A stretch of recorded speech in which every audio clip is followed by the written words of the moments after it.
खलील साहब, जो नास्ता साहिबा ने फरमाया कि कायद आज़म को कुछ और अयाम नहीं मिल सके जिंदगी के और जिंदगी ने वफा नहीं की, इस पर अक्सर लोग बात करते हैं कि ऐसा मुखलिस लीडर अगर चंद साल और अगर जी लेता तो वो जो सफर शुरू उन्होंने अपने हाथ से किया था, थोड़ी बुनियादें उसकी और उठा जाते। वाकई बहुत फर्क पड़ना था अगर कायद को कुछ और दिन मिलते। Why we think it was the sole responsibility of कायद आज़म? अगर वो चले गए थे तो हम क्या थे? But we were as a nation. बाकी का काम हमने क्यों नहीं करना था?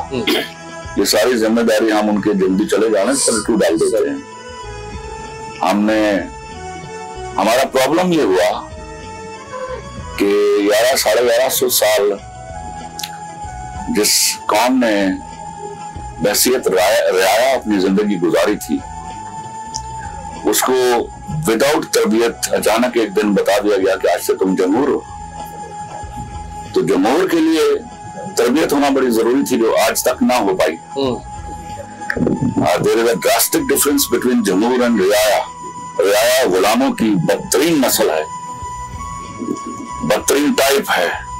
गुलामों को तो मालूम होता है वो गुलाम है, बट रियाया ये जानते हुए कि वो आजाद हैं, वो गुलामी का इर्तिकाब करते हैं। बहुत खूबसूरत। उसने सजा दी है मेरे मुल्क को। हमारी बदकिस्मती है कि कोर्ट के सामने झूठ बोलिए आपको सजा मिलेगी, कौम के सामने झूठ बोलिए आपको सजा नहीं मिलेगी। क्या बात। हाँ। सब्सक्राइब करें और बेल दबाएं ताकि कोई खबर रह न जाए।